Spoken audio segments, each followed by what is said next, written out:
convincing people that things are something that, other than what they really are, and they will continue to be.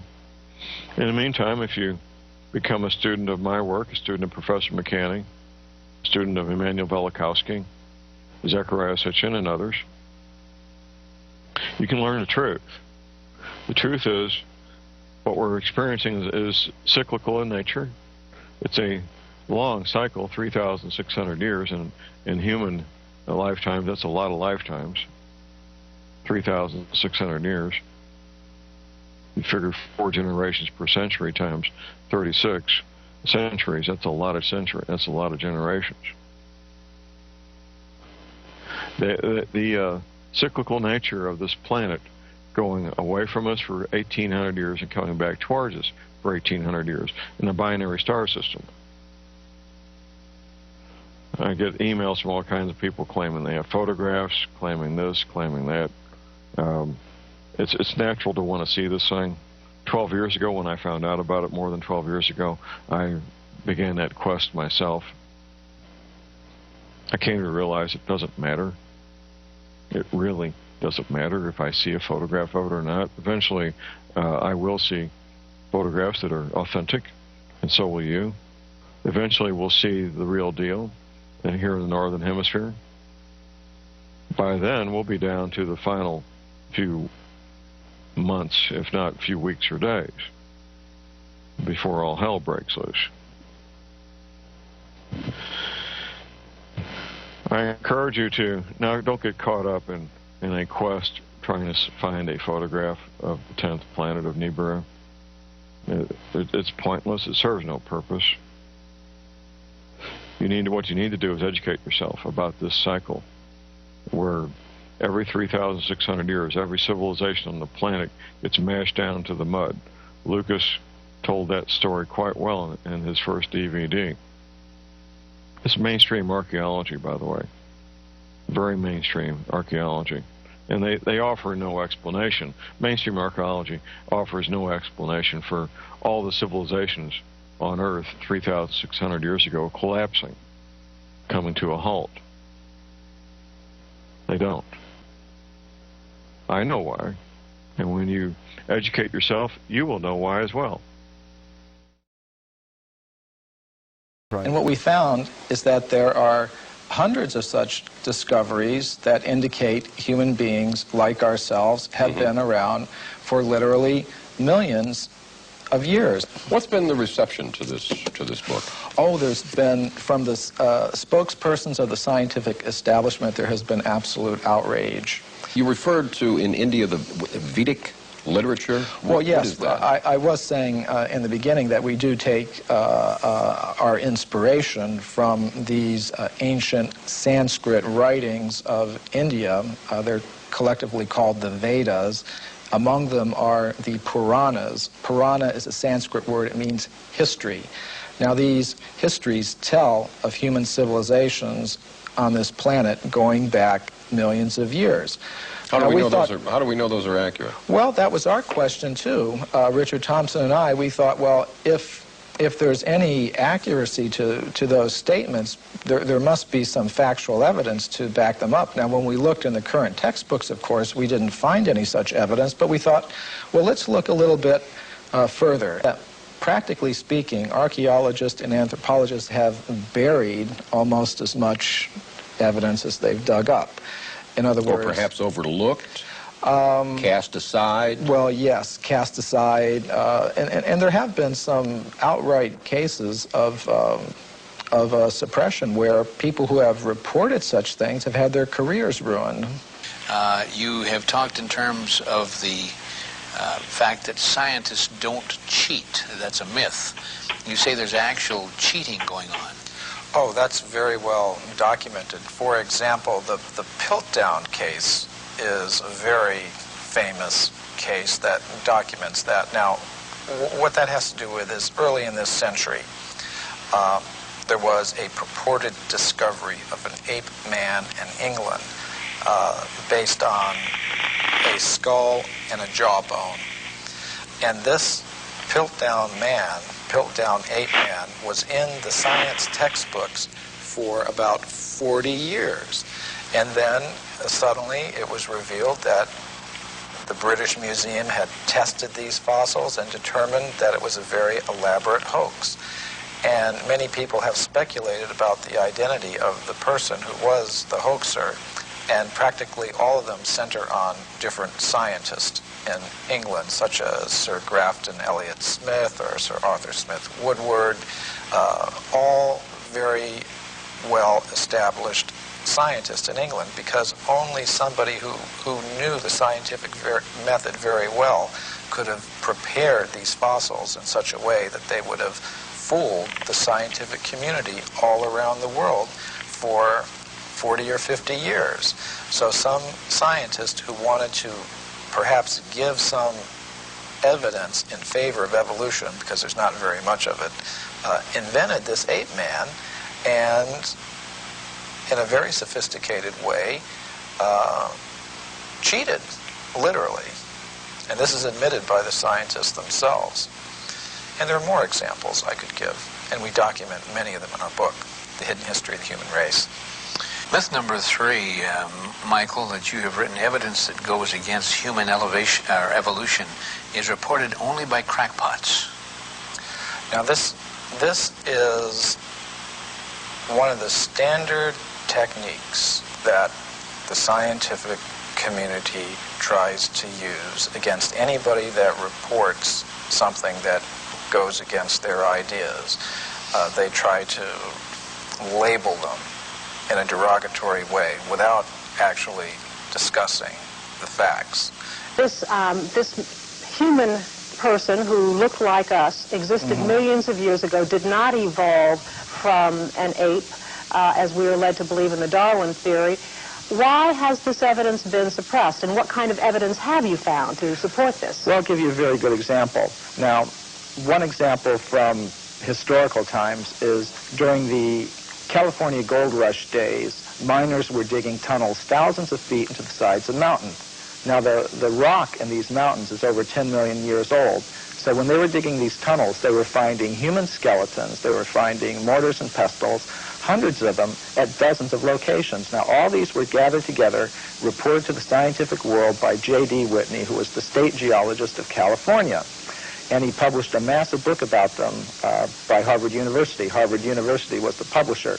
Now, what happened to these artifacts? Why aren't they on display in museums? Why aren't our children taught about them in schools? There was a very powerful anthropologist at the Smithsonian Institution named William H. Holmes. And he said to Whitney, you, Dr. Whitney, if you had understood the theory of human evolution as we understand it today, you would have hesitated to announce your conclusion, namely that human beings existed millions of years ago, despite the imposing array of facts with which you were confronted. In other words, simply because the facts didn't fit the theory, the facts had to go, and so did Professor Whitney. What possible advantage would there be in that? Well, power, prestige, money, there's a lot riding on it. If even one of the hundreds of cases that we document in the hidden history of the human race were found to be true, accepted, that would mean that everything we've been told about human origins and antiquity for the past 150 years is simply not true. And I don't think that the current establishment is ready to admit that. How long ago do you think that this evidence was suppressed? I mean, is this something that's been going on for years and years? Yes, this has been going on for about 150 years. Well, gee, don't we have all these machines now that can look at the footprints or the bones or whatever, and that will just tell us how old it is? Oh, this is a very common perception. We have such faith in technology and those who employ it that when we hear about things like carbon-14 testing or potassium-argon testing, we think it really is a very simple process, almost like you pop something in the microwave and boom, it comes out. It's not like that at all. These are very complicated procedures. What I found in practice is that scientists may run several tests on the same piece of bone. Some of the ages will be very great, some very small, and they will tend to pick the date to publish in their scientific literature that most fits the idea that they start out with about how old the fossil should be. Now that often happens. We've placed spokespersons from the scientific community on a little bit of a pedestal, and we may need to give them the same sort of treatment that we would give to spokespersons from other groups in society. I'm here, and doggone it, I want to get the information out. I want to get at the truth. I guess that's what it is. Why does Dr. Steen McIntyre feel the need to protect her artifacts from her more mainstream colleagues? Why are contradictory findings being met with contempt instead of excitement? Some researchers charge it's because these new findings would turn modern anthropology on its head. This is actually the subject of a presentation I shall be making in New Delhi to the World Archaeological Congress called Puranic Time in the Archaeological Record. And the concept of time that you do find in the Puranas is, in fact, cyclical. Now, what might one predict from that? Say if you have civilizations coming and going over vast periods of time, perhaps you might have humans and other ape-man-like creatures coexisting. I will mention that the Puranas do talk about intelligent races of ape-like creatures that use stone tools. This is not an idea that came in with Darwin. It's been there for thousands of years. Now, what might one predict from that? If you were to predict what archaeologists might find, you would say, well, they would tend to find a very bewildering mixture of anatomically modern human fossils, ape-man-like fossils, crude stone tools, articles indicative of a higher level of culture, all sort of mixed up and going back. I think you might also predict that given the biases of investigators towards a linear progressive idea of time, with things beginning in a very simple state and progressing in a linear fashion to a more advanced state, that they might edit that record to conform to their linear progressive biases.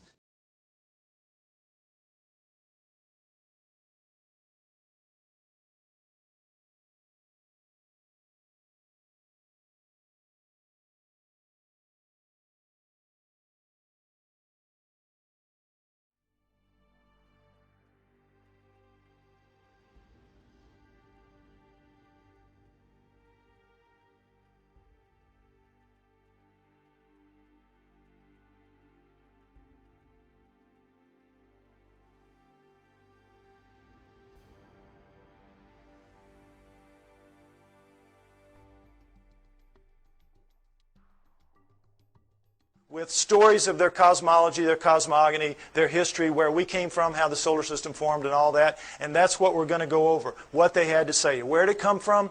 Well, originally when these things were being translated in the late 1800s, early 1900s, when the translators would read what they'd have to say, it was like, oh, come on, forget about it. Put them in the myth. These are myths. They have to be myth. It can't be true. And they put it in the myth pile, which Alan was talking about, myth. So, Zechariah Sitchin, a man named Zechariah Sitchin in the 1950s gets the idea, wait a minute, how does the first culture get a myth? Who hands it to them? Good question. Why didn't anybody else think of that? So, he assumes it has to be a history. They have to be telling a history, which then later gets distorted perhaps as myth by later cultures, but the first one's got to be a history. So he goes into the myth pile with that attitude and comes out with 8 books at this point called the Earth Chronicle series, which I use as the basis for a lot of what you're going to see here now for a while. Okay, we're going to go over what the Sumerians had to say, boiled down. Part 4 of my book is basically the cliff notes to Sitchin's work. Any of you that have tried to read it, you know it's a slog at points. Okay, I tried to make it as easy as I could so at least you have the cliff notes to go in and try it again. All right, next slide. Here's what they say, that originally as the solar system was forming, there was the Sun, Mercury, Venus, Mars, and a big planet called right where the asteroid belt is now. And if you know about Bode's law, there's supposed to be planets at certain places of a certain size, and it all fits reasonably well except for the asteroid belt where there should be a planet, and there isn't. But there was Tiamat then, Jupiter, Saturn, Pluto as a moon of Saturn, Uranus, Neptune, and into that forming solar system at around 4 billion years ago, which we extrapolate and assume because all of them were still very plasmid, still very much lava-ish, able to pull moons out of themselves, and we know that the solar system formed at around 4.6 billion years ago, so at around 4 billion years ago would have been the time approximately when this would have happened. Okay, Nibiru comes in, and as it's a stray planet like the one we saw a few months ago being slung out of the binary star system on the news. We all saw that. Probably something like that. It's captured by the gravitational pull of the large outer planets, swung around the sun, captured by the sun, and is caught in an elliptical orbit like a comet, moving clockwise as opposed to the counterclockwise circles of the other planets. Well, as you can see, there's the capacity for real problems here with one going one way and one going the other. And in the second time around, Nibiru collides head-on with Tiamat at planetary speeds. This is a collision. Okay? Next slide.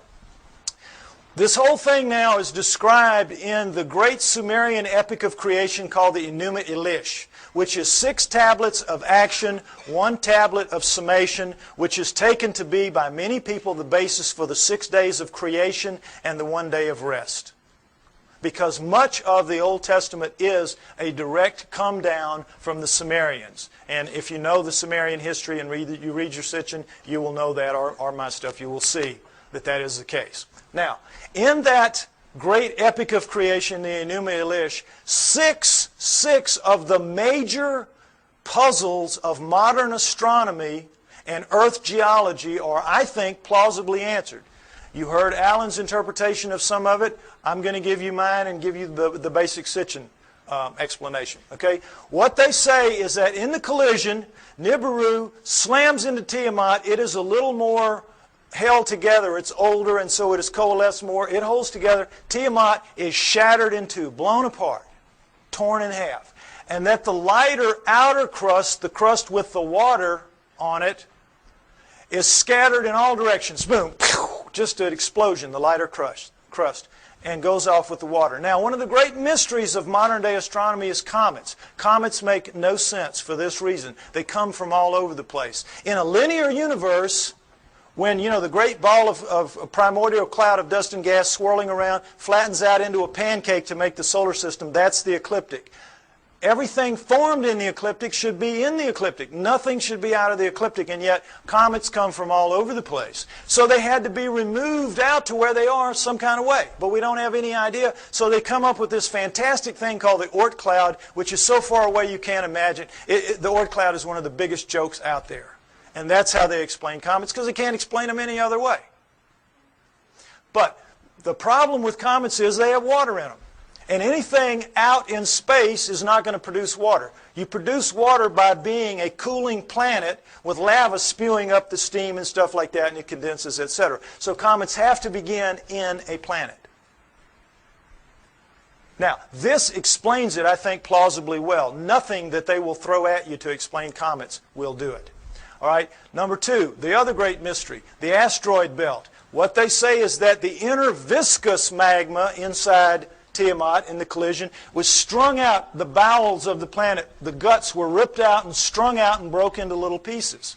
That's the asteroid belt. They called it the hammered bracelet. We call it the asteroid belt. But there it is. And that's a fairly plausible explanation for it. Again, this doesn't make sense because, as you heard, the exploded planet theory. Problem is, when a planet explodes, it ought to just go boom everywhere. It shouldn't be hanging around. Doesn't make sense for a number of reasons. Okay, now, the third one is Pluto.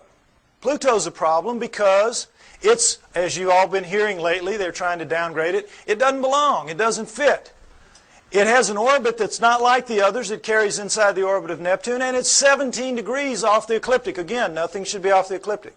What they say is that Nibiru, as it swung around, it pulled Pluto away from Saturn, its original home, and dropped it out where it is now. Now, all astronomers know Pluto is not a natural planet. It started life as a moon of an inner planet. They know that. But they have no idea how it could have gotten moved out to where it is. Here you go. Here's a reasonable answer right here. Now, let's talk about Earth. Three great mysteries here. Life. Well, first of all, let's establish that Earth is a remnant of this. What happens is Nibiru's moon bangs into the remnant of Tiamat, and like pool balls, boop, hitting, knocks it inside the orbit of Mars, and it reestablishes there and becomes the Earth, the remnant of Tiamat. Now, Earth has one great mystery is life. How did life come to be? Life appears, despite what you're told about the lightning bolt into the primordial soup and all that, forget it. That's just a joke. That's just a fantasy fairy tale to tell people that don't want to know the truth and to tell kids in school. That's what they're teaching to this day. We know very well that the first forms of life to appear on Earth appear suddenly. They're very sophisticated bacteria, prokaryotic bacteria, and there's not one, there's two kinds, and they appear at around 4 billion years ago. Suddenly, overnight, strata with two kinds, sophisticated bacteria, relative to what that first living form would have been. If I had done the first part of my show, you would see all that.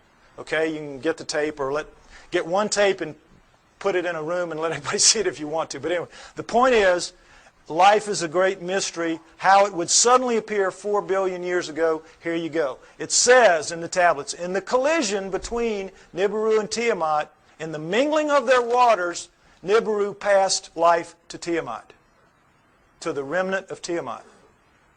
Perfect explanation for the sudden appearance of two sophisticated life forms on the remnant. Now, the remnant now is over here with its moon Kingu and has gone over, and now we're looking at two major differences in Earth and all other astral bodies out there. Earth is missing a huge portion of its crust, and it has plate tectonics, movement in the plates. How could that happen? No explanation. Why? Because in the vacuum, any liquid in a vacuum, what does it do? You see it in the space shuttle all the time. They let orange juice or milk. It makes the smallest, tightest ball it can make. That is what a liquid does in a vacuum. Smallest, tightest ball it can make. It was painted in 1350.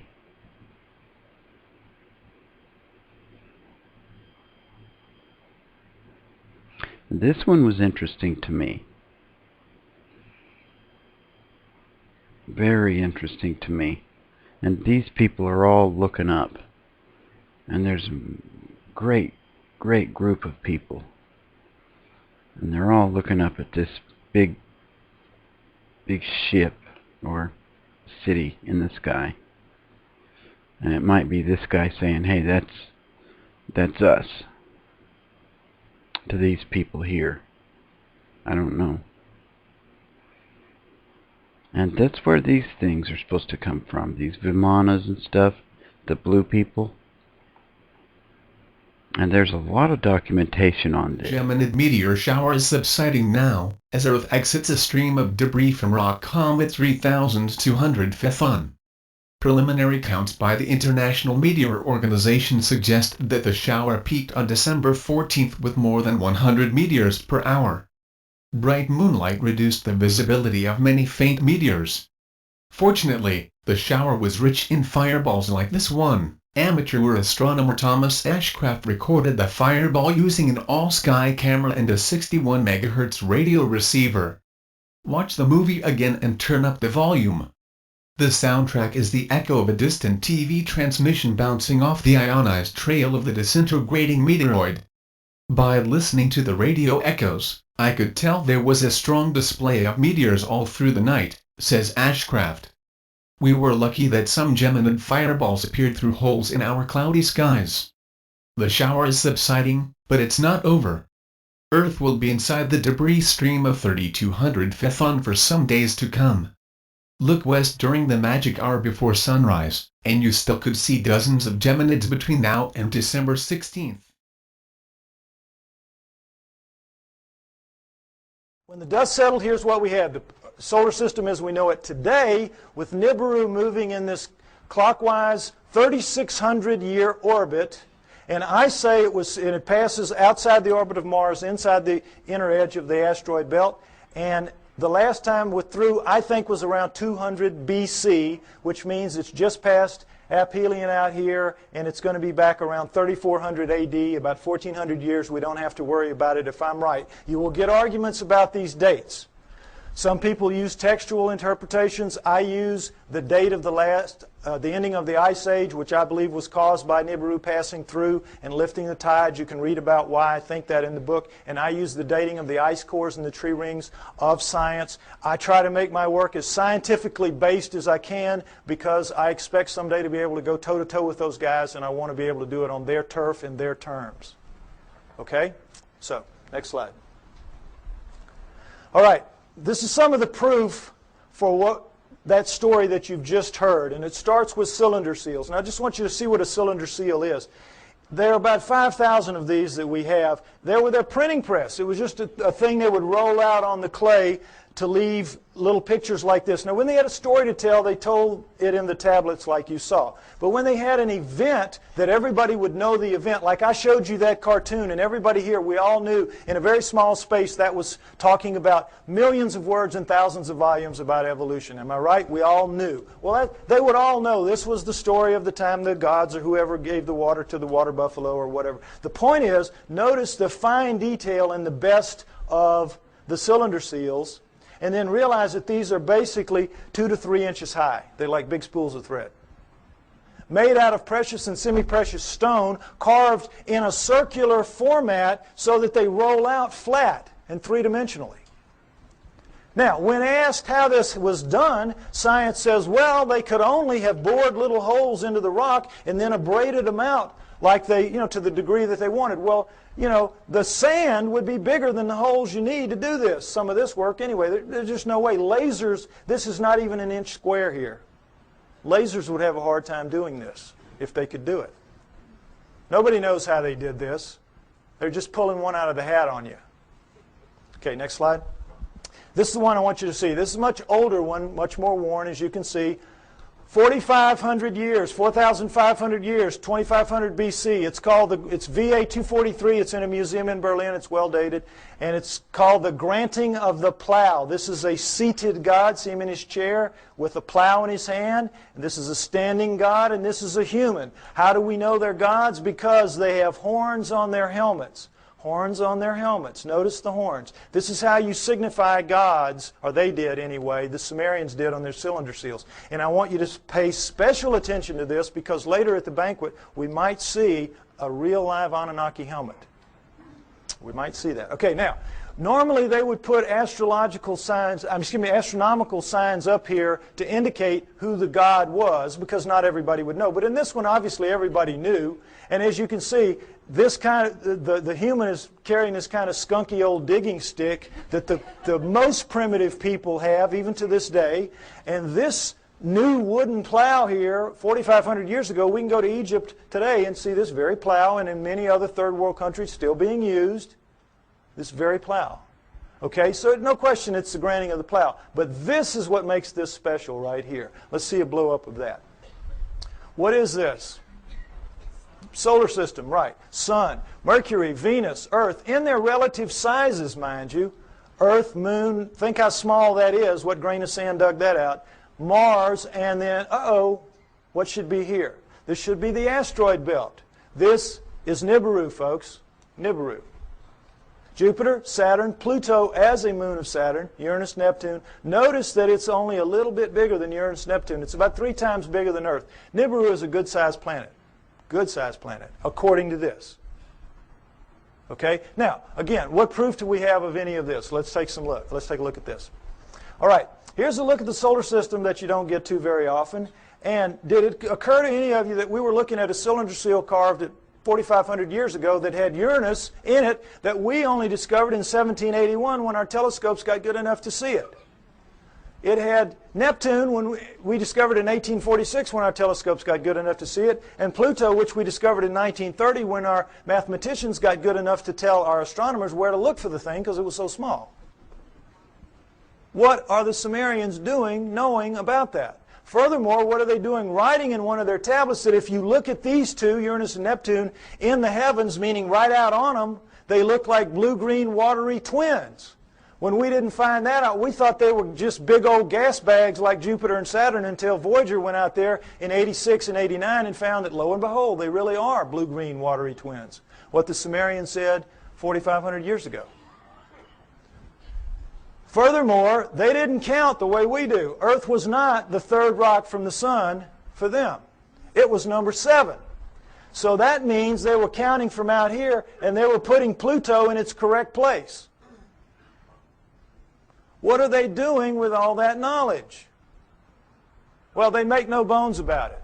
They say everything that we know, everything that we are, everything that we have comes from the people living on Nibiru. The people living on Nibiru came to Earth and gave us everything that we have, everything that we know, our great culture. Now, what's the proof of that? Is there any proof that any ancient advanced civilization was ever on Earth at any point in the dim or distant past? Yes, yes.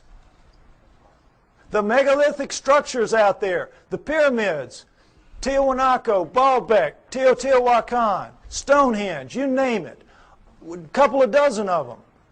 All of those are impossible for human beings to recreate today.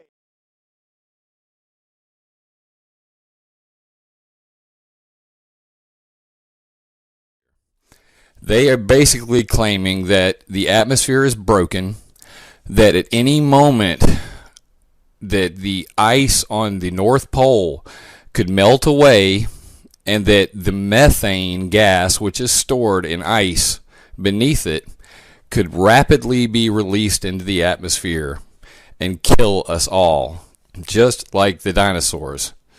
So we're in dire straits, according to these people, and they want to do things such as fly military planes up there to spray sulfuric acid into the stratosphere, which is the uppermost parts of the sky. They want to coat the sky in sulfuric acid to reflect the sunlight away, to cool the planet down. And why would they want to?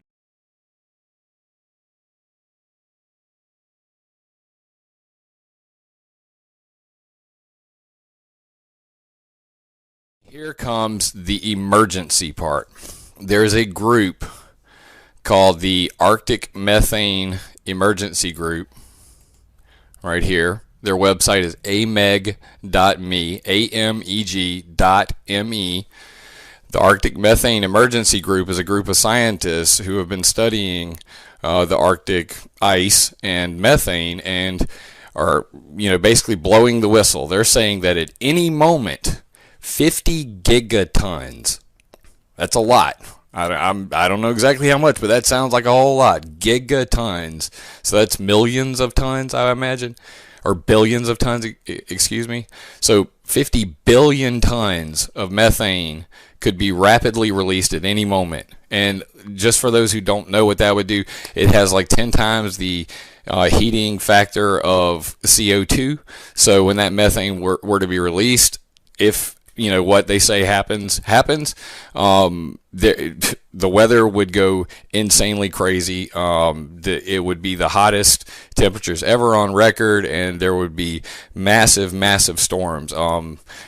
Biblical stuff. So pretty crazy stuff. Might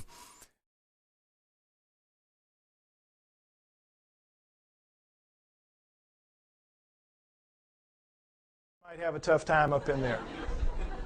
But the point is, they've got it pretty much done. They're working on the spire here when they break it. You know how it works. You press here, you get this. Well, look, does this look like somebody chipping away with a little hand? No. This looks like a belt sander taking pieces out the size of the chair you're sitting on.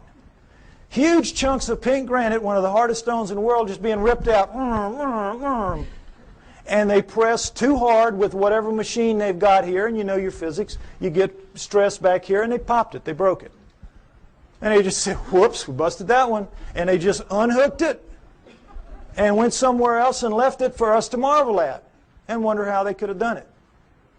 But now let's go ahead and say they didn't bust it and they finished it. These primitive people now who managed somehow to do this.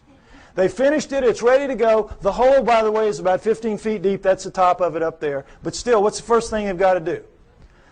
Somebody's got to draw straws to get down there with his hatchet and cut it loose from the bottom. Now, who's going to do that with 1,100 tons sitting on top of him? We could not get our best diamond-tipped blades to cut through underneath this thing. The weight would stop the blade. We could not, the operative word here is impossible. We could not get this out of here. And yet they did it time and time and time again. To lift it out, just if we could somehow cut it loose, we would have to take a dozen of our largest movable cranes to wring that hole just to get it up. You're being lied to, folks. That's the main thing you got to understand. You're being lied to. It's absolutely impossible for this one stone proves that none of the megaliths were made by those people in that era. And this, again, is not the biggest one. They have them in Baalbek twice that big. Okay? Next slide. All right. What we're told is that the Anunnaki came to Earth for this, gold. Mining gold. And that originally the story is they landed in ancient Sumer, but not 6,000 years ago, 400,000 years ago, 430,000 approximately to be exact. 400,000 years ago they land in modern-day Iraq, and they set up shop in the Tigris-Euphrates Valley, and they call their home away from home, their home away from Nibiru, the Eden.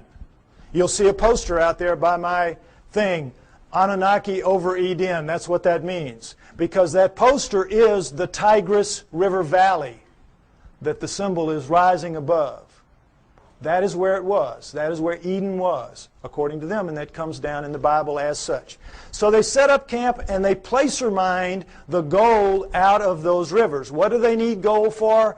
They needed to repair their atmosphere. And their rise to high technology, they had damaged that big, 3 times the size of Earth atmosphere, the same exact way we're damaging ours in our rise to high technology. And they ultimately had to repair it with very fine particulates of gold, like talcum powder, blown up into the stratosphere above it so it would ride above there and act as a reflector and an insulator from cosmic rays, which is, you see that on the masks of astronauts and in the capsule and all that. Gold is a wonderful stopper of cosmic rays. So that's what they had to repair it with. It's what we will have to repair it with. We'll have to do exactly the same thing when the day comes for us to have to face up to what we're doing to our planet. Okay? So they came, they placer mined out of the river, and all that is you put a tray in the water, you let the water sweep over, the water drops the gold into these cloth. Every few weeks you pick it up, and it's real easy. It's the way we do it now when we have the opportunity. But you tap out any stream system, ultimately, and they did. After about 150,000 years, they had tapped it out. And so they decided they were going to split themselves up and go where the mother lode of gold was on the planet Earth, which is what it is today, southern Africa. So they divided themselves into the upper world, which remained the Eden, and the Abzu, which was the lower world, and you didn't want to go to the lower world because you had to get in the holes and dig the gold. And they didn't like it. So the Anunnaki revolted. They said, we don't want to do this. We want a slave to do this work for us. Plus, it was a hardship duty, mostly men. Why don't you make us some women while you're at it? So that's what they did. They decided to use the creatures of Earth, which would be the hominoids, and I say it would have been the Almas, the likeliest candidate. They took the creatures of Earth to get some of their genetic material to make the new slave better adapted physically to the planet than they were, but the slave would for the most part be like themselves. We shall make the Adamu, A-D-A-M-U, which comes down as Adam, and we shall make the Adamu in our own image after our own likeness, which comes down word for word. And that is what they did. They made their slave inferior models of themselves. That's us, folks. That's us. We're really inferior models of the Anunnaki. And as you saw in the cylinder seal, we look like them. We look like, in their own image after their own likeness. In all of the cylinder seals, we look just like them. We don't have the horns on our headgear. That's about it. We are them. That's why we're not adapted to this planet. That's why we're so obviously not a part of this planet. We have their bones. We don't have primate bones. We have their muscles. We don't have primate muscles. We have their skin. We don't have primate skin. We have their body pattern, their hair patterns on their body is ours. We have thickest on our front, thinnest on our back. Primates have thick on the back, thin on the front. We have their eyes, their poor night vision eyes.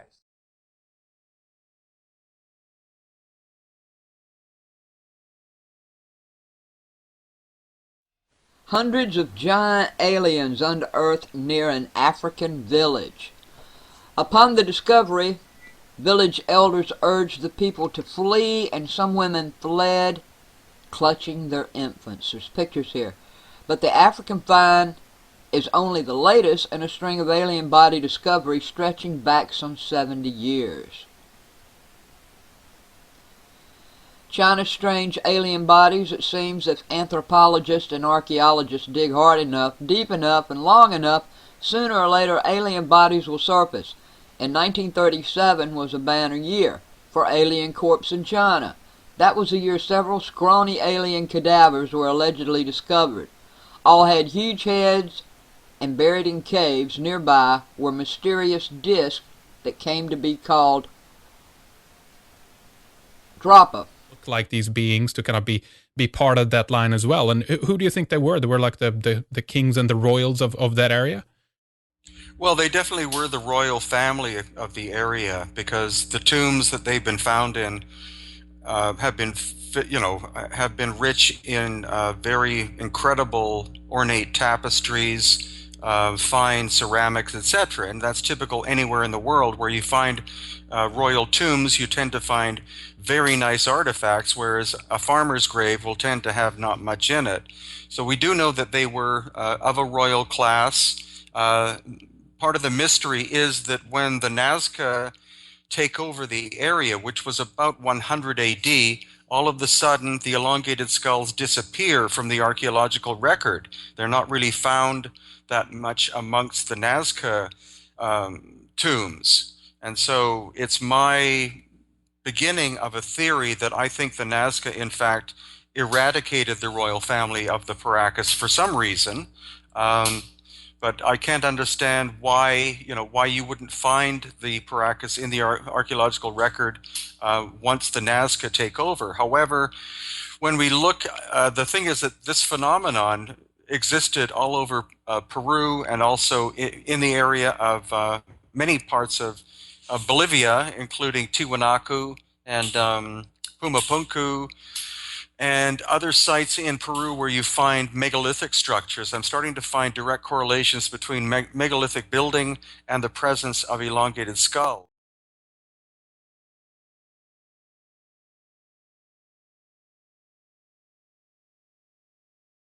That's the key to this. We have their brains. That's why we're not like anything else on this planet. We are them. We are genetically engineered copies of them. Okay, next slide. Let's take a look at how that was done. Human body contains 100 trillion cells. There's a nucleus inside each human cell except red blood cells. Each nucleus contains 46 chromosomes arranged in 23 pairs. One chromosome of every pair is from each parent. The chromosomes are filled with tightly coiled strands of DNA. Genes are segments of DNA that contain instructions to make proteins, the building blocks of life. This is where genetic engineering takes place. Now, we're going to go over it lightly, but it's very important. I want you to understand these things that I'm going to tell you now. Okay, next slide. Don't worry about the details and how they do it. This is what they do. They can open up a cell, our genetic engineers can, our geneticists can. We can open up a cell, open up the nucleus, pull out strands of DNA, and in that strand, 98% of it will be what's called junk DNA. We don't know what it does. If it has a function, we don't know what it is. 2% will be what are called, prosaically enough, the working segments. They work. They do what they're supposed to do. They make the proteins. Now, if you cut in the junk above a working segment and in the junk below and remove it, and have done the same with another strand of DNA over here, you can move anything into anything else. It can be animal into plant, plant into animal, fish into fowl. It does not matter, because all living things at the most fundamental level are exactly alike. Understand that. We're all made of the same 4 base pairs, the same 20 amino acids.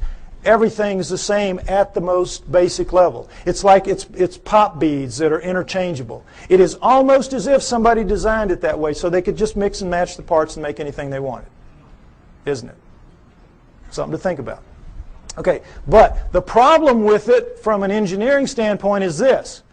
You're not cutting with a blade. These are not precise cuts. The blade would have to be a few molecules thick. You're cutting with chemicals. Chemicals. Now, the chemicals can cut pretty accurately, but mistakes are going to happen. Something's going to ooze out where it doesn't belong. Something's going to splash over it where it doesn't belong. Mistakes are going to happen. Inevitable. We know that. We make mistakes all the time. Another problem with genetic engineering is you don't know what you're going to get when you do this. You can't predict. You have to decide what you're going to do. You have to do it. You have to let it express, which is live, and see what you get, and then use that to determine what you do the next time. And of course, the great fear in genetic engineering is somebody's going to make a mistake and create the Andromeda strain that's going to kill us all. A legitimate concern. Although everybody's very careful, and I'm not too worried about it. But mistakes do happen because all of this is so incredibly microscopic. It's out of the nucleus of your cells, imagine how microscopic it is. But don't try to figure it out. I can't even figure it out. It's really complex. But they do it. Okay, understand that. Now, with that in mind, let's look at some of the proofs that I say indicate very clearly that we are, in fact, what the Sumerians say, a genetically engineered species by the Anunnaki. Next slide. Okay, here we go. The cerebral cortex is the deeply convoluted surface region of a brain that is most strongly linked to intelligence, lower right. It's the stained part out here. If you peel that off of the brain of a rat, it will cover a postage stamp. Peel it off of a monkey, it'll cover a postcard. Peel it off a chimp, it'll cover a sheet of typing paper. Peel it off of us, and it'll cover 4 sheets of typing paper. Now, you can see this is a transition. This is clearly a transformation. Now, there's some weird things about it. These guys are using all they've got. All they've got. We're using 1/2 of one page in a very different way than they are using what they have.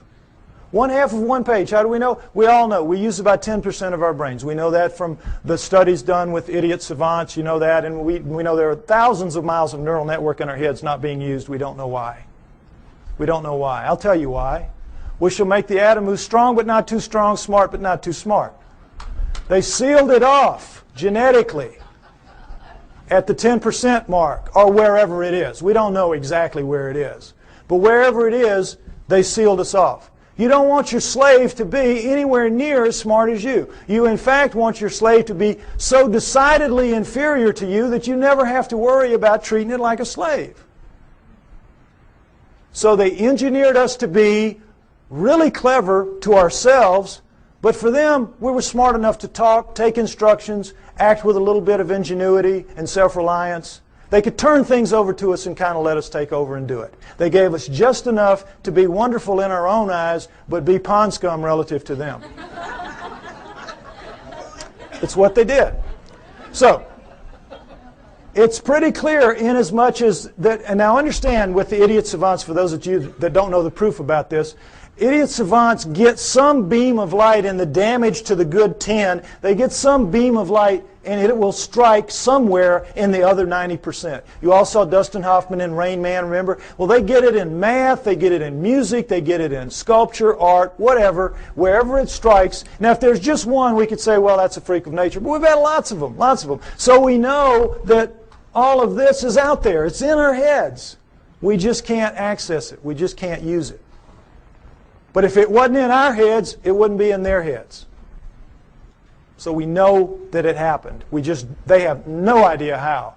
Well, I say that the Anunnaki did it deliberately, and that makes sense to me. Next slide.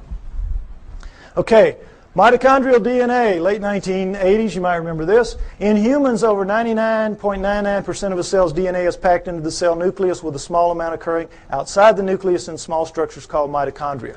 That's these babies right here. They're about 16,000 base pairs long. Now, when you have a mixing and a mating, the DNA in the nucleus mixes. But with the mitochondrial DNA, it does not. Sperm doesn't have mitochondrial, eggs do. And so females pass it down intact generation after generation. Well, when this was figured out in the 70s, Boy, the botanist and the geneticist said, great, great. Now we can go and find out if the split from the common ancestor was closer to 8 million years or closer to 5 million years. Remember that? We're going to now pin it down. It's going to be one or the other. We're going to figure it out. So they went out and they took the mitochondrial DNA of women all around the world, every race, every creed, every culture, every country, and they brought them back to the lab and they started working on them. And when the answers came in the late 1980s, it was not 8 million years ago. It wasn't 5 million years ago. It was way, way, way the heck down to 200 to 250,000 years ago, and that's all.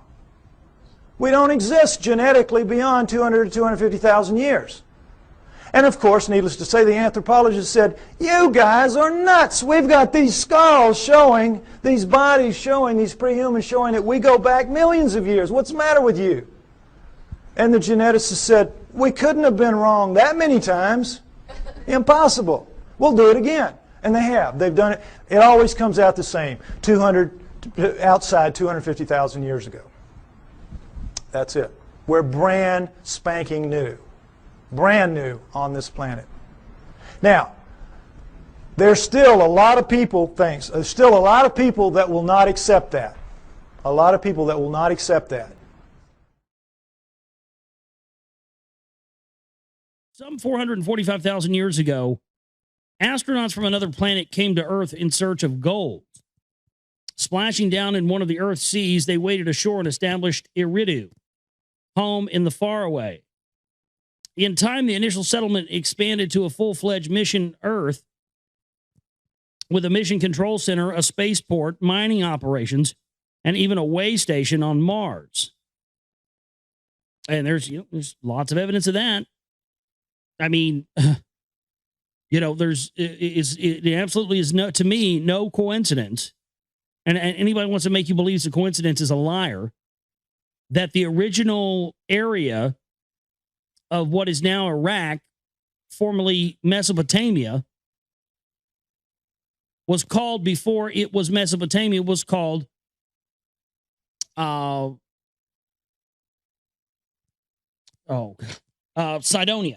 Sorry, I had a brain fart there for a minute. And the area also on Mars where the face was found is also on Cydonia. Coincidentally enough, both places are also located on the 33rd degree parallel. Yes, you heard me right.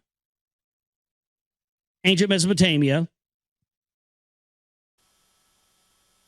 This is the Anunnaki, the self-proclaimed gods over mankind. This is what they look like. They are the same creatures that staged the saucer crash in 1947, the ones that were top feed on TV. When I say stage, I mean that was the Anunnaki way of getting a double agent here on Earth to oversee and direct the Illuminati, and the Illuminati went to great expense to convince you that these creatures do not exist.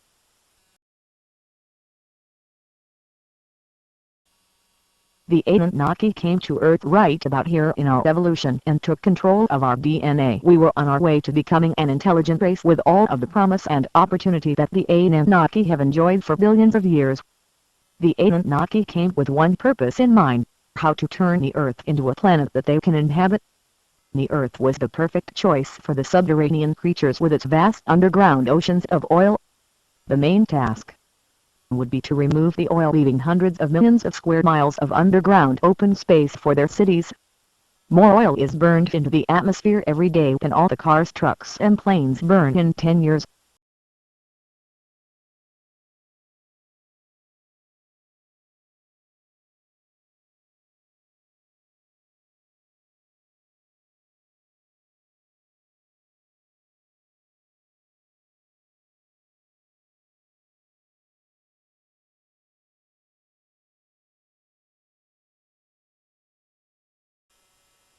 Anunnaki enslaved mankind through DNA manipulation and deception. Deception is perpetrated against all mankind by the Illuminati. The Illuminati is now carrying out thousands of attacks on mankind. Under the instruction of the Anunnaki, Satan, who is a double agent serving the Anunnaki. This whole deception was carefully planned out and is going as planned. The Illuminati, even after all of their hatred, torment, and murder of their fellow man, they are innocent. None of us ever stood a chance against the Anunnaki deception and DNA modification.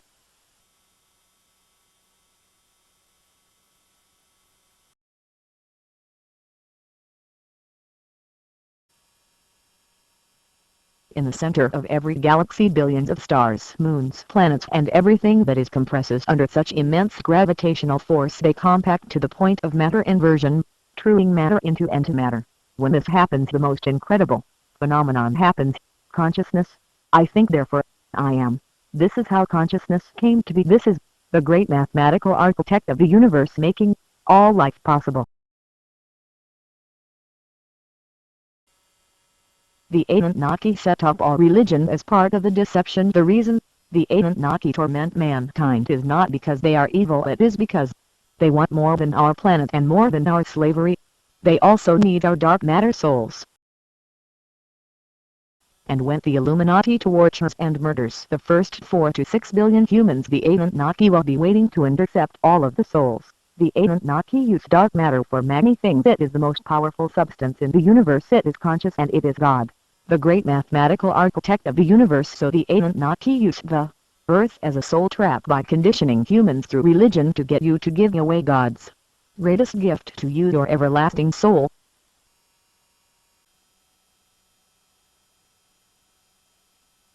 The Anunnaki control matter with their minds. They can create life out of raw matter using only their minds. And if they need work done, they manipulate life forms to do the work, not machines. The Anunnaki thrive on slavery. Mankind is nothing more than a domesticated tool to the Anunnaki. They use their solar system, the Nibiru, to travel throughout the universe and have been doing so for billions of years. Earth is being turned into a system to replace Nibiru.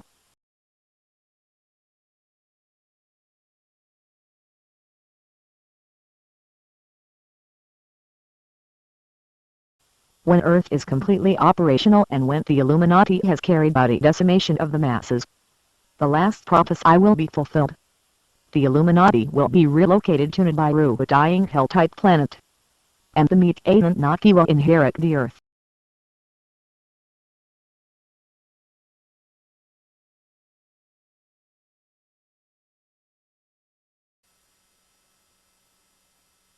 There is a way out. Although the Anunnaki have done this to all of us, they have also given us the Bible. The simplest quote: "The truth shall set you free."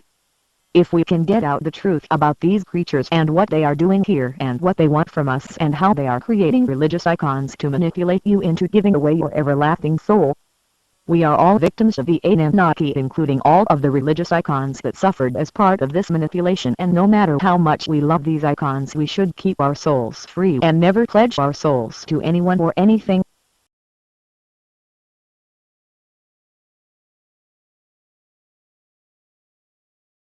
That I brought to life a civilization that was hardly known before, and that is the Sumerian civilization.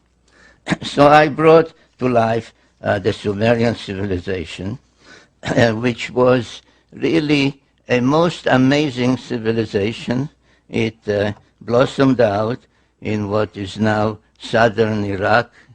So about 6,000 years ago, an incredible civilization appeared there, and all those that deal with it use such words as suddenly, unexpectedly, out of nowhere, because there was no gradual or any kind of precedential civilization that you had this and this and this and this was a higher level, a higher stage. Suddenly, from what we may call primitive, though they were not primitive people, but they were farmers, hunters, etc. But suddenly there appeared cities, high-rise buildings, societal organization, kings, priests, codes of law, literature, art, music, musical instruments, all of that within a very short period, appeared about 6,000 years ago. But I want to mention tonight at least three of their firsts. One is writing. And they developed a writing system called cuneiform, where the scribe using a stylus would make wedge-like symbols or indentations in wet clay, which when it dried would become a permanent record. But let's say that this is a clay tablet, and I once held up a copy of my book, not this one, this DVD, and I said, which one of the two do you think would last another 1,000 years? The printed book or the clay tablet? And the answer is the clay tablet. So we have writing, which of course meant a language and grammar and literature and epic tales and lullabies were written down, recipes. So writing was one of them. Another thing was pictorial depictions. They took stones, mostly semi-precious stones, and made cylinders about an inch or so, sometimes longer, but basically about an inch, a cylinder of an inch, and would engrave, and nobody has figured out to this day how, in this hard stone, they would make an engraving in reverse, like a negative, which when rolled on wet clay would become a permanent depiction, the way we say print our presses, the rotary presses now, the newspapers. And the third thing that I would like to mention and stress this evening was the high-rise buildings. They were the first to use bricks and to build high-rise buildings, like stage pyramids that would rise 100, 120, 160 or more feet high. Some think that these were the towers of Babel, mentioned in the Bible.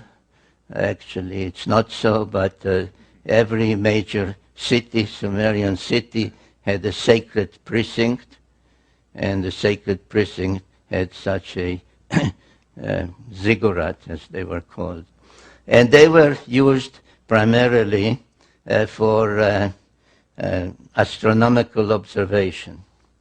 And indeed, their knowledge of astronomy, or in the field of astronomy, is one of the most amazing Sumerian legacies. This is, for example, the imprint of a cylinder seal. You can actually see the seal in Jerusalem. There's a museum there called Bible Lens Museum. And this is, if you ask a regular scholar, what is it? They'll show it. He'll say this is a beer drinking scene, because the Sumerians were also the first to invent beer. And drinking beer was a social event. You can see people are coming to participate in that, and beer was drunk through a straw. The way I understand in, say, in Latin America or in Argentina, they drink mate tea with a straw. But as many other cylinder seals, they were decorated with celestial symbols. And if you study this one, you find out that it depicts the sun, it depicts the earth and its moon, it depicts what we call the asteroid belt, which is a belt orbiting between Mars and Jupiter, and nobody knows, or nobody, I mean, I say nobody because I do. Others claim they don't know how it came about. It's the remains of some planet that was destroyed, exploded, except that if a planet explodes, the pieces fly in all directions, and in this case, they orbit like a belt between Mars and Jupiter. So you also have Mars and Jupiter. Here's Jupiter. You have the asteroid belt, which we have discovered only in modern times. And beyond Jupiter, you have Saturn and its rings, which we did not know about until the invention of the telescope. Now, this cylinder seal is from about 2000 BC, from 4,000 years ago. So this is an example of the amazing Sumerian knowledge in astronomy. But there is even one more amazing cylinder seal, which caused quite an uproar at the museum where it's kept. It's in a museum in Berlin at the time when I came across its existence. It was East Berlin, but they cooperated with me. They sent me a photograph.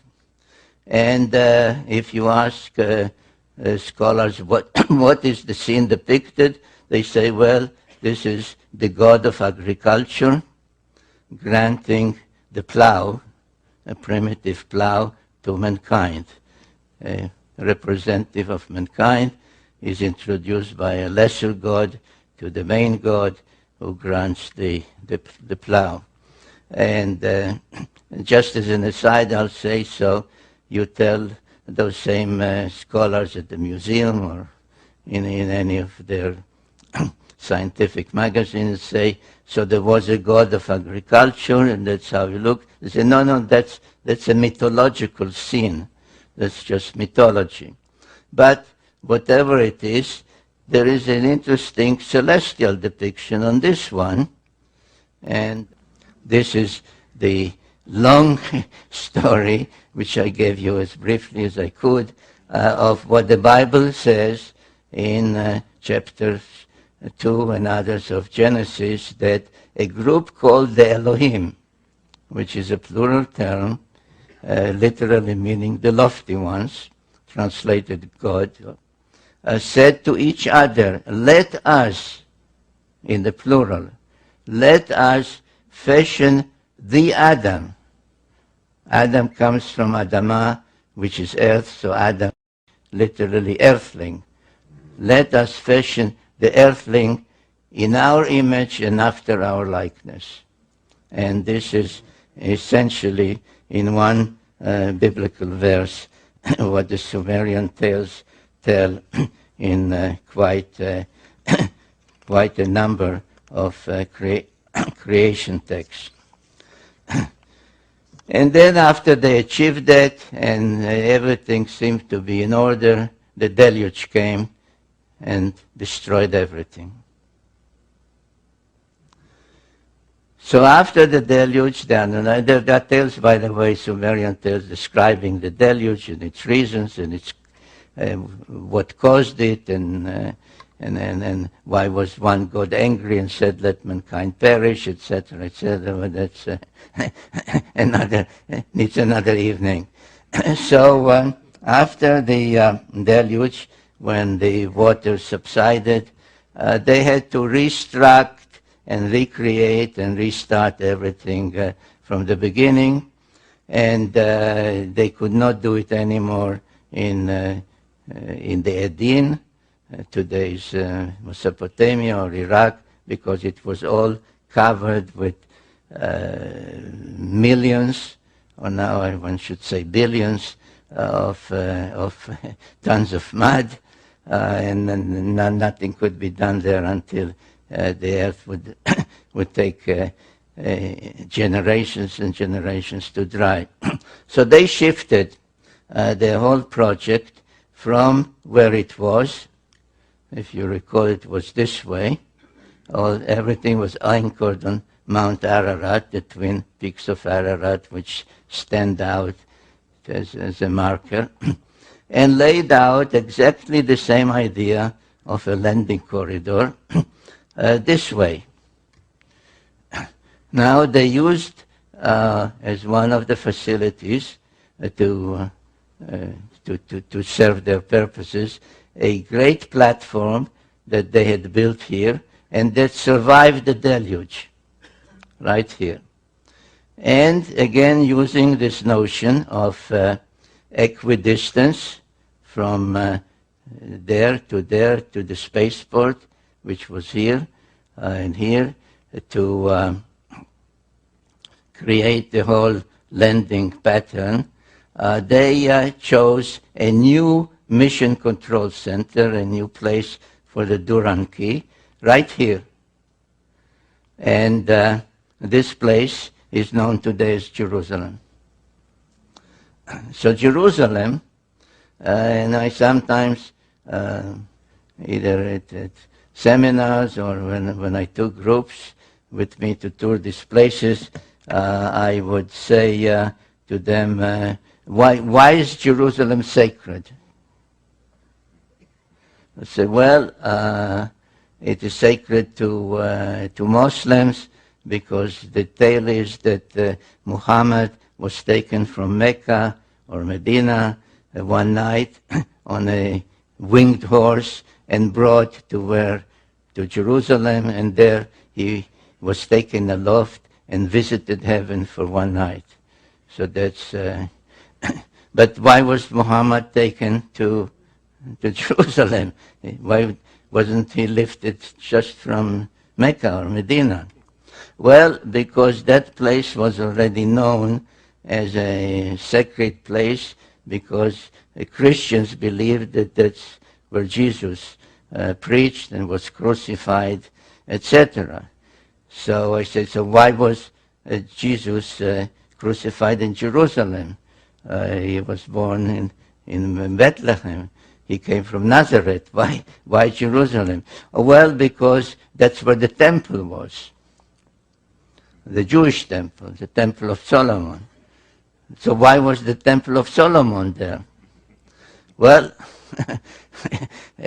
people don't know.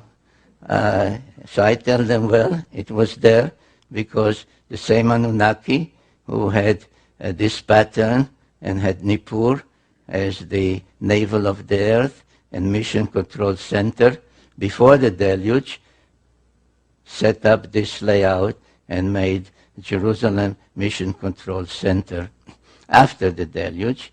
And equidistant from it is the spaceport and twin peaks emulating the twin peaks of Ararat, twin peaks are here in the Sinai Peninsula, and twin peaks, artificial ones, because there were no mountains there.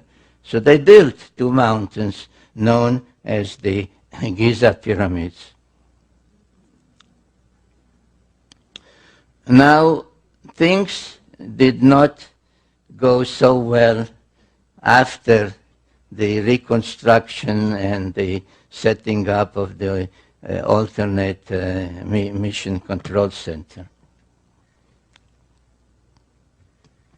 The Anunnaki, who, according to the tales by Enki and others, were engaged in almost constant wars on their planet, had at the time a leader called Anu, but he was actually a usurper. He usurped the throne. And under the Sumerian sexagesimal system of 6 times 10, 60, etc., he ranked as the top rank 60.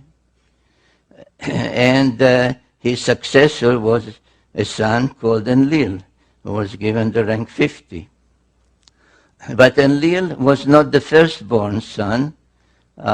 It was Ea, or Enki, as previously known as Ea, Enki, who was really the rightful successor, but he was demoted to rank 40, and so on. So there was a pantheon of 12, matching the 12 members of the solar system, and matching other 12, without belaboring it, 12 months of the year, 12 tribes of Israel, 12 disciples of Jesus, and so on. So 12 was a celestial number. So the relationships were such that the conflict was almost inevitable, especially since it had a lot to do of who was mothered by whom, who was the father, who was the mother. If this one was also the son of Anu and Antu, then he was this rank. But if this one was only the son of this one, but not this queen, he had another rank. So the relationship was quite confused and convoluted, and leading to conflict, which soon appeared on Earth. And one of the events that took place, not too many, relatively too many years after the establishment of that great pattern of landing pattern in Jerusalem and the Space Force, etc., and the two artificial mountains in Egypt, was that wars broke out. And the first war that I named in my book, The Wars of Gods and Men, the Pyramid Wars, because there was a series of them, had to do with these facilities, because in the Great Pyramid, one of the two especially, which is the only one that has an ascending passage and chambers, all the others have just a descending passage, they were a prize that one side tried to deprive from the other, and the first series of pyramid wars took place there. In that particular war, the two main protagonists were the main son of Enlil, called Ninurta, and the main son of Enki, called Marduk. And in that war, it was Ninurta who was the victor, and his victory was commemorated in some cylinder seals and other depictions. This was his symbol, the eagle, and this was his victory's depiction, how he won the war over the two pyramids, and another depiction where you see actually all three pyramids.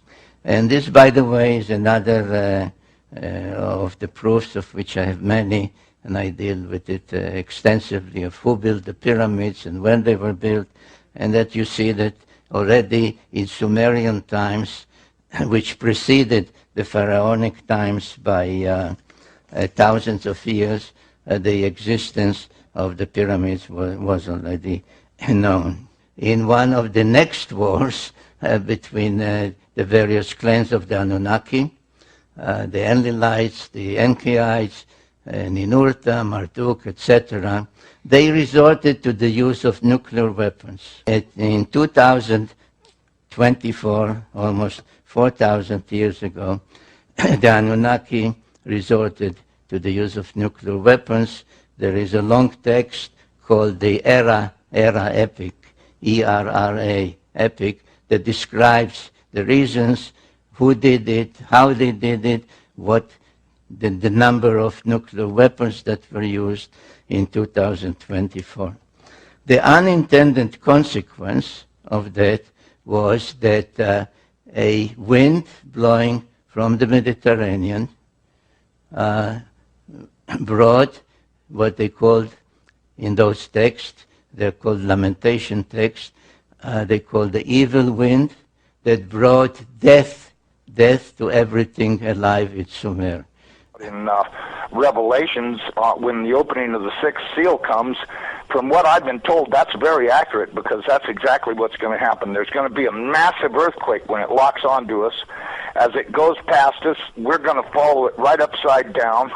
The oceans are just going to be roaring from pole to pole, as you could well guess they would, because if you take a planet that's 7,000 miles across and roll it upside down in 30 minutes, you're going to have some real serious problems with wind and water. We should be preparing to expect this thing to show up any. A cell, you have your nuclear genes in the core, and then around in the cytoplasm you have a lot of mitochondria, and those mitochondria also have a small genome. And for sequencing, you extract your DNA out of your cell, and then you're going to fragment your DNA into small pieces, and you make a selection for a certain size range and put those pieces onto the sequencer.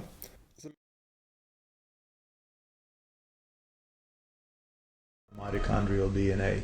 You find that it goes back into the range of 150,000 years based on the mitochondrial DNA, which is, I think, pretty much incontrovertible.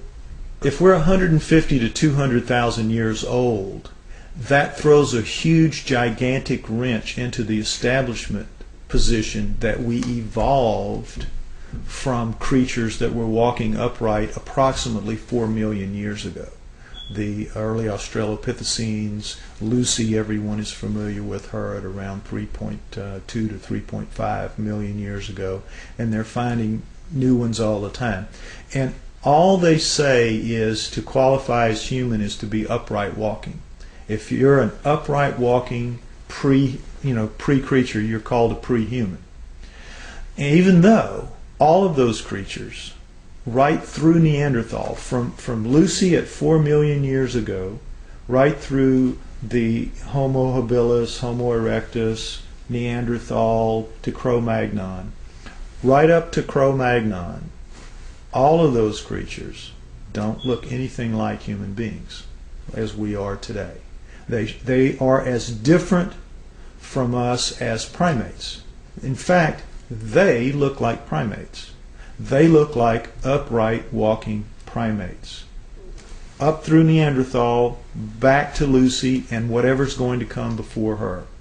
What could make something change so radically, literally overnight, in anthropological terms, and be anything remotely associated with Darwinism?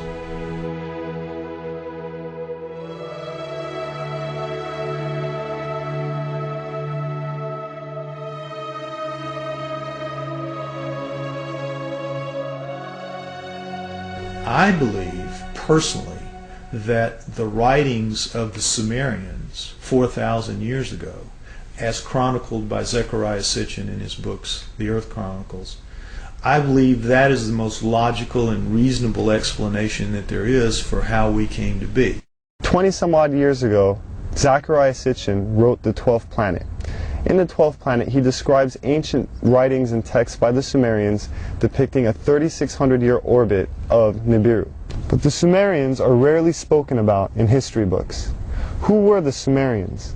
And what could an ancient civilization possibly know about how we came to be?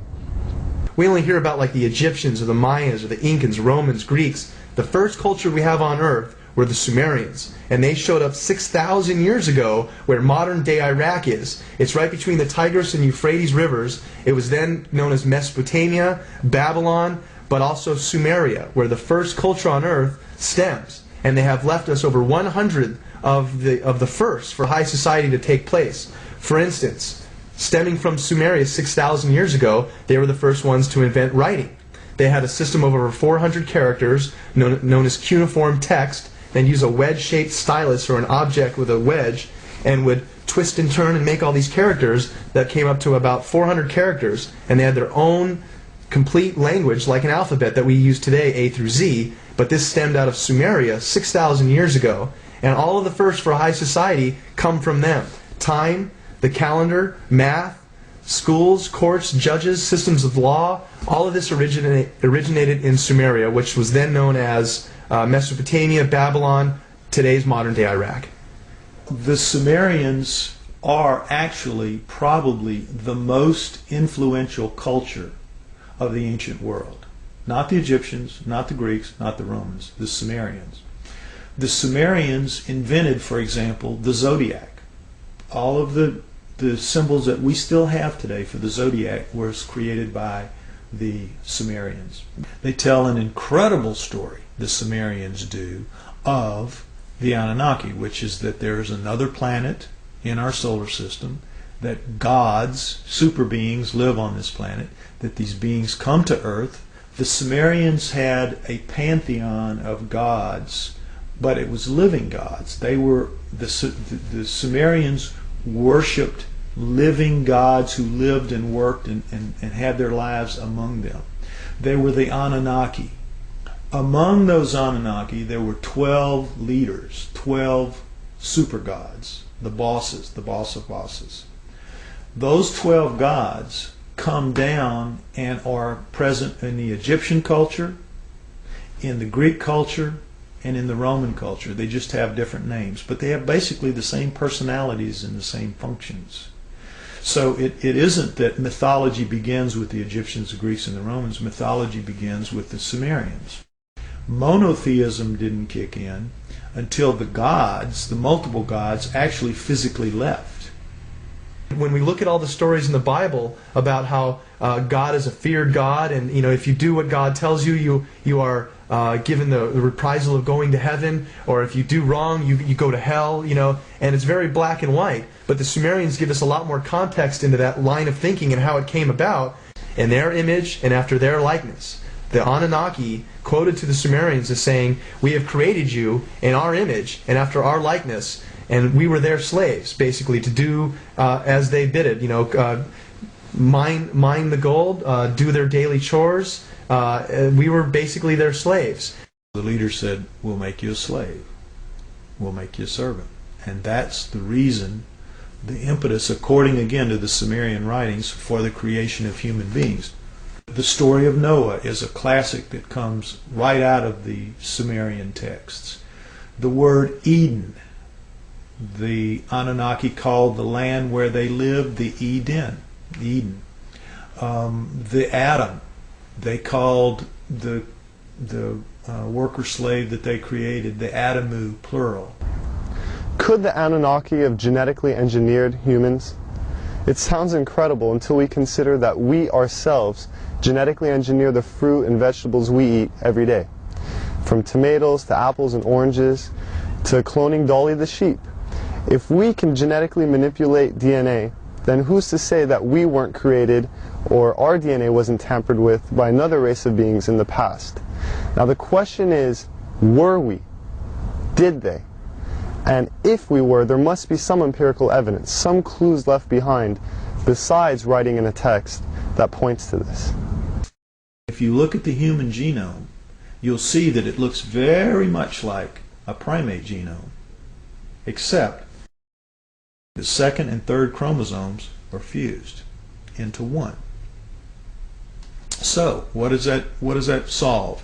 It gives you all the chromosomal material of the primate, but it's now only taking up the space in the combining process of 46. It is 46 chromosomes with 48 chromosomes of genomic material still in there. Now, how could nature do that? How could nature fuse those two chromosomes together in any length of time? It wouldn't happen. It couldn't happen. That was done. According to Sitchin, we were created genetically by the Anunnaki as a worker to mine gold for them, to serve them. People out there, even if you're not a scholar, even if you're not anything, if you open your eyes a little bit to this and you start just doing your own research, you're going to find paths there that lead you to some things that are going to awaken new ideas into you. In the next few years, I think we're going to see a watershed of information that is going to absolutely rewrite every book of history. There is evidence left over this entire planet when you start thinking, and you must believe, that we are the offspring of these people. If there was a God, the God created those people before they created us.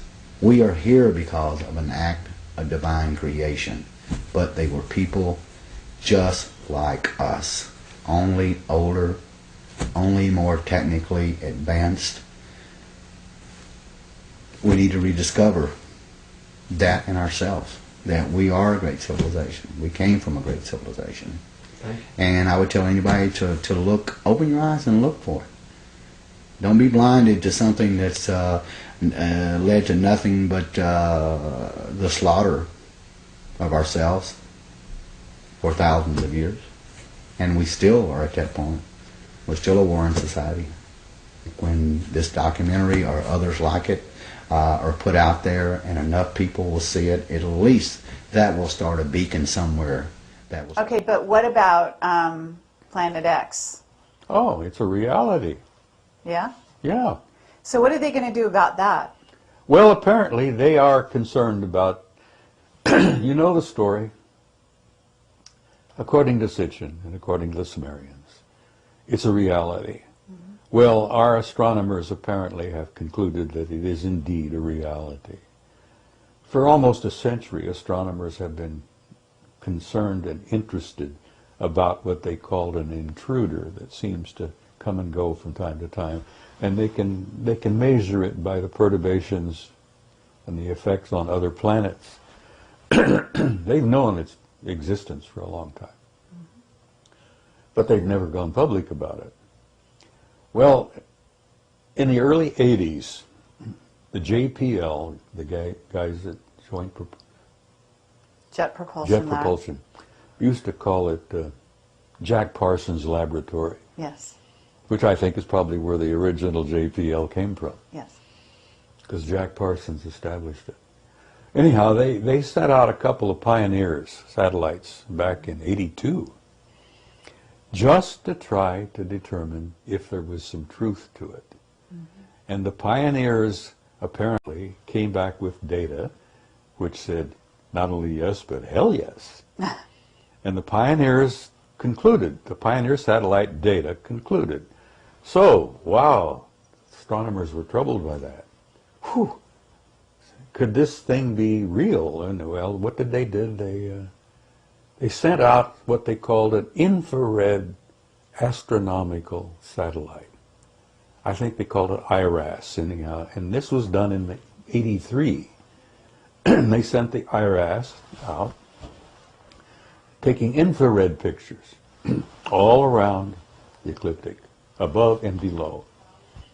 And apparently IRAS got 2 giant positive responses that yes, the 12th planet, the 10th planet, however you want to call it, yes, it's real.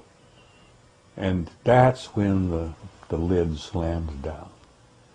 So it's out there, it's on its way back in, right? According to the Sumerians and Sitchin, apparently it is. And if you're a student of history, as one of my majors, its last pass was 1600 BC. The Sumerians and Sitchin and all of those say it has an orbit of 3,600 years. Mm-hmm. So as like many of us, I count on my fingers and toes and figure out, well, 1600 BC, it has an orbit of 3,600 years. Wow! It's due. Well, apparently it is. So now, why are they keeping this a secret? Because you're an expert on secrets. Listen, every time Nibiru would make a pass, it was not always devastating. Mm-hmm. It would depend on whether the planet Earth and Nibiru were on the same side of the sun at the same time. Mm-hmm. And if we were on the same side of the sun at the same time, all hell would break loose on planet Earth. Well, apparently the last pass triggered the explosion of Santorini, Thera, the volcano in the Mediterranean, in the Aegean Sea, blew its top, brought to a close the great great Minoan civilization. Among other things, it affected Egypt. It's all in the records, apparently. There are even historians and theologians who say that Santorini's explosion is exactly what you're reading about. When the plagues and all hit Egypt, it allowed Moses to get the Israelites out. But if you look at 1600 BC and figuring that was a relatively recent past, it's due now, and apparently the guys in the astronomical observatories know it. And that, again, is above top secret. Let me give you a tiny example. For a number of years ago, there were two brilliant guys working at the Naval Observatory in Washington. Tom Van Flandern is one, who I hope you've interviewed. No, but yeah, please continue, and we'd love to do that. He's no longer with the Naval Observatory. The other one was the chief astronomer at the observatory, a brilliant man by the name of Robert Harrington. Right. And Harrington gave an interview to Zecharia Sitchin a number of years ago. I think it was 91 or so. Mm-hmm. Where he came right out and said, Dr. Sitchin, we are interested in this because it ties in perfectly with the work you've done on the Sumerians and the ancient planet Nibiru. He said, we found it, it's real, we have photographs of it, and he says from what we can put together, it's a rather nice planet. It's about 2.5 times the size of the Earth. Apparently it's heading toward the system, the center of the system. We've concluded about everything about it except that we haven't named it. And Zecharia spoke up and he says, it's already been named. He says, you simply call it Nibiru, as the Sumerians called it, the planet of the crossing. Mm-hmm. Well, Mrs. Sitchin and I were in agreement. I miss her. She died about a year ago. Mm. She was convinced that Robert Harrington had died because somebody bumped him off, because he had the courage to come out and give Zecharia this interview. I don't know whether you've seen it or not. It's on tape. No, I haven't seen it, but we interviewed Lucas Scantamburlo about this subject, and he's also talked about Robert Harrington. Yeah, well, Harrington gave the interview to Zecharia, and it's on a video called Are We Alone? And I think you can pick it up at the conference here next week. Okay. I have a copy, and I sent a copy to Neil Freer, who's a man you should interview. Okay, well, we're in touch with Neil. He's a very interesting guy. Oh, he's brilliant. He's a brilliant guy. He's brilliant.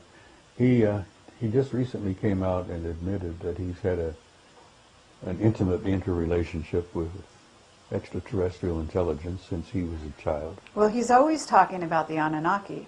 I do know this. Well, he wrote a book called Breaking the God Spell. Mm-hmm. And he has supported Zechariah's work for years.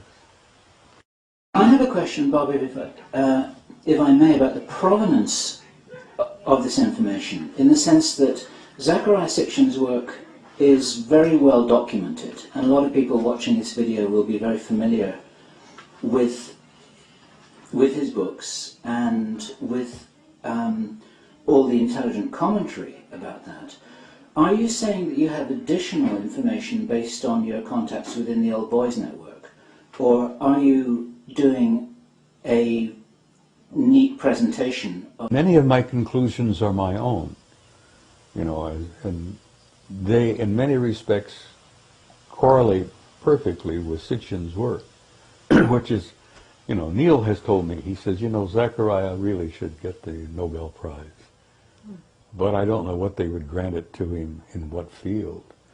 But he's such an outstanding scholar in what he's done, and the Earth Chronicles is what he calls all of his work. Well, I think there's 7 or 8 of them now. I have 2 questions. One's a minor one to do with celestial mechanics. And it's just something that I've never understood, and I've heard this question from many other people as well. That if Nibiru comes from the outer reaches of the solar system, it's going to be an icy rock. which isn't going to be the kind of place that any beings could live on or would want to live on. And researcher Andy Lloyd, who you probably have heard about, has theorized that what they're seeing in the photographs that you referred to as an orange object is actually a brown dwarf, with the possibility of Nibiru being one of its moons, if you like. And there's a lot of debate about how to apply what Sitchin seems to have been saying to the real practicalities of life on an icy rock out in the orbit of Pluto. And I wondered if you knew or had anything to say about that. No, it's not an icy rock. And yes, when it makes its long journey out and back, it gets so far away from the sun that the sun is probably no more than a little tiny prick of light, a little tiny pinpoint. And if you would think that it would be naturally icy cold. No, apparently the planet, like many planets in the system here, generate its own heat. It has in its core a generating heat system very much like our own. We have a system within the core of this planet that has been described as a thermonuclear reaction, very similar to the sun. Now, most of the life and all of the bounty and all of the beauty of life on this planet comes from our going around this beautiful sun. But I don't think Nibiru is an icy rock. No, I think, first of all, that it probably generates enough of its own heat, and I think they probably did indeed create for themselves, with the advanced technology that they have, a kind of a Dyson sphere. Are you familiar with that? Mm-hmm. You know what? Brilliant British astronomer, I think, Freeman Dyson, said some years ago that an incredibly advanced technology will have the ability to enclose its planet and retain not only its heat, but its atmosphere. And I suspect that the Anunnaki have done that to Nibiru, and they probably did it, good enough, hundreds of thousands, maybe a million years ago. So the planet, I think the color from it, the dull red golden color, is a result of that envelope of gold shell that they've created. They've created for themselves a Dyson sphere around their planet. And I suspect that any advanced technology will ultimately do the same, simply because it makes sense. It's a practical thing. But if they had that degree of engineering capability, why wouldn't they just live on Mars instead of hurtling through the solar system? Well, they weren't the original occupants of Mars.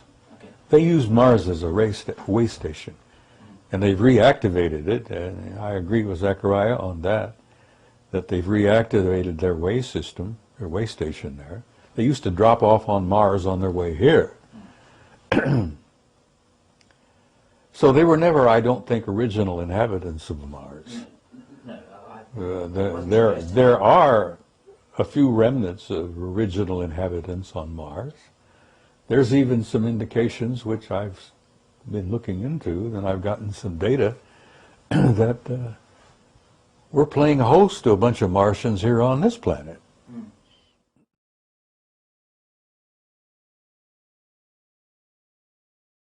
Of a sudden stratospheric warming that has split our polar vortex in two, which I think is pretty cool. The polar vortex, which forms and deepens as the atmosphere loses heat into space in the darkness of the long Arctic winter night, was split in two by massive heating from below. A series of intense storms in the North Pacific intensified a very long wave in the upper atmosphere. Energy on that planet-sized wave went upwards from the lower atmosphere around the Himalayas and Tibetan plateau and broke into the stratosphere, causing a major sudden warming. It rapidly reversed the strong cyclonic winds in the stratosphere around the poles, creating a central dome, breaking the vortex into two smaller vortices. It's actually quite incredible. Now, what caused this sudden heating? And I'll make sure to put up pictures on my site because I forgot. But some pretty major things are taking place on this great good Earth. Wonderful pictures so we can see it splitting, of course. Major stratospheric warnings have taken place on average every other year over the past 50 years. The physics of these warnings is very complicated. Since 1998, these warnings have been frequent and earlier in the winter. Previously, major warmings typically happened in February. Over the past decade, they have happened in December and January as well, but this one is exceptional on every count I've seen so far. This stratospheric warning is apparently the strongest ever observed in the first half of January, according to NOAA. No one knows why the number of major warmings is increasing, but a correlation has been made between positive sea surface temperature anomalies and active phase of the polar cycle. Even though the sun is very active, but it's active on the side away from us. This year, the sun should be very active, and it is active, it's just we're not getting as many end flares as we really need. And there are large positive sea surface temperature anomalies in the North Indian Ocean and the Northwest Pacific. First, and his background, he was born in Palestine before it became Israel. He learnt ancient Hebrew as a young child and studied the Bible. Just give you a quick example. When in the Bible it refers to giants on the land, well, if that had been interpreted properly, it would have said those from above. So this guy has, obviously researched it. He's read clay tablets from Sumerians, and they are the most, they were the most advanced. And basically he's saying that Nibiru, comes around every 3,600 years, goes around the sun in between Mars and Jupiter. And when it's nearby, stuff happens. And there's an intelligent society living on the planets there, and there's times when it's close, they're sort of jumping over to Earth and da-da-da-da. Now, it seems possible that the last time they were here, 3,600 years ago, there was a big battle going on with their peoples. And, you can see evidence of this in the Bible in Ezekiel. And what I just thought, which seems to make sense of the world we're living in today, is that after the battle, after Nibiru was on its way out again, some of their people were left behind on Earth, and they may well have been the bad guys. Well, I think, so this is going to be my standpoint, that the ones who are left behind were the bad guys. Now maybe they were somehow locked away or something, but it could be that these bad guys then laid a plan for the next time that Nibiru comes around, and is why they've taken on us humans as a slave race to advance technology to a stage where they can fight the, I think they're calling them the Anunnaki, as they come back round. Now let's just take nuclear weapons. They were well in time for that. I've just seen that Russia has 8,800, America has 7,500, and you know, that's a lot of nuclear weapons to have when, you know, it'd only take a couple to finish off a country. Well, you know, why would you need 8,000 nuclear weapons capable of being fired halfway across the world? So if they're capable of being fired halfway across the world, they're probably capable of being flown out into space. And once out in space, you know, they don't need much propulsion to continue at vast speeds. And so my main point of this message is what we're going to get. We are going to get the system making us believe that the aliens, the Anunnaki coming on Nibiru, are the bad guys. And they're going to make us fight the Anunnaki. Now, possibly there isn't enough of them. Maybe they've wanted to keep their race clean and not have too much human DNA in them, and perhaps their numbers are relatively small and wouldn't have a hope of defeating the incoming Anunnaki, the good guys. And the reason I'm saying they're the good guys and the ones left here are the bad guys is, you know, the way we are treated in this world.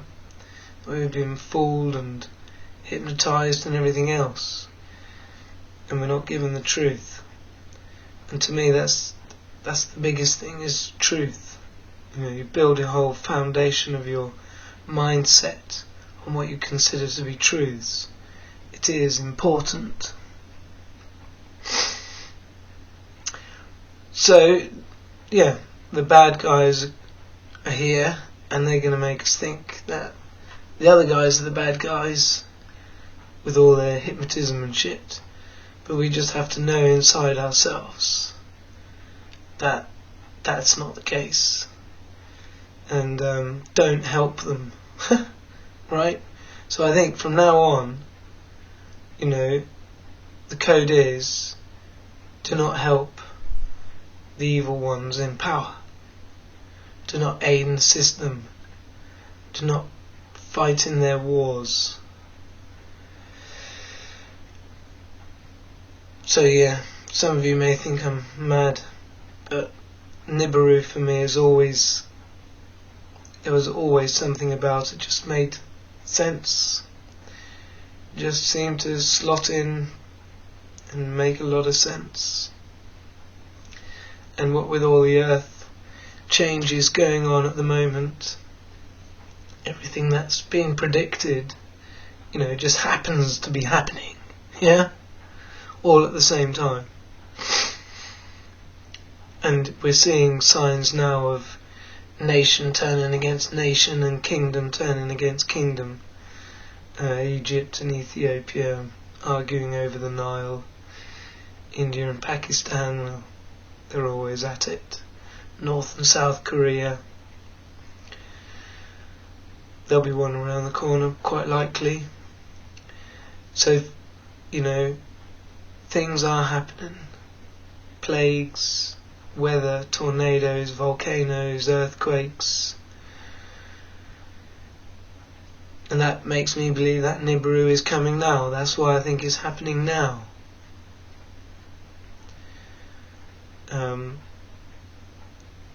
There's saw some evidence today to show that, you know, the Nibiru's passing is a sort of a 7-year thing. I mean, this particular thing said it may have started in 2007. So maybe it did. Maybe this has been going on.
I know you are. Are you seeing this? Affirmative.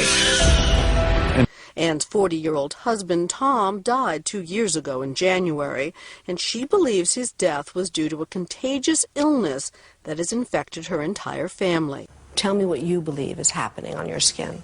It's like fibers that come out of your skin? Yes, there's this fibrous material. It's in layers. I look at your arm. Our hands swell and they itch, and it's been described as feeling as if either bugs are crawling on the surface of your skin or underneath your skin. Both horrifying and fascinating. From here in Florida to the Bay Area, something seems to be causing a mysterious new disease. In my mind, an engineer that sacrificed himself with this virus and it created this horrific...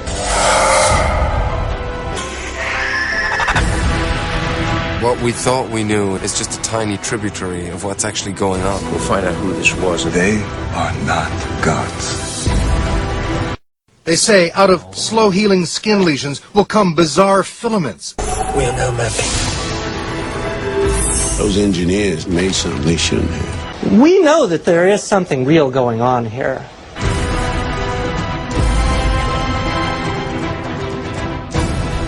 Where did he come from? Paradise.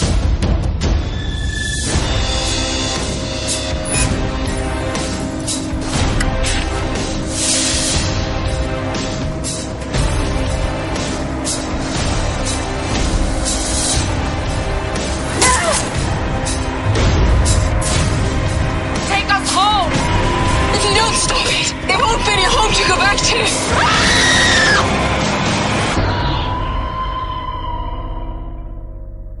Big things have small beginnings.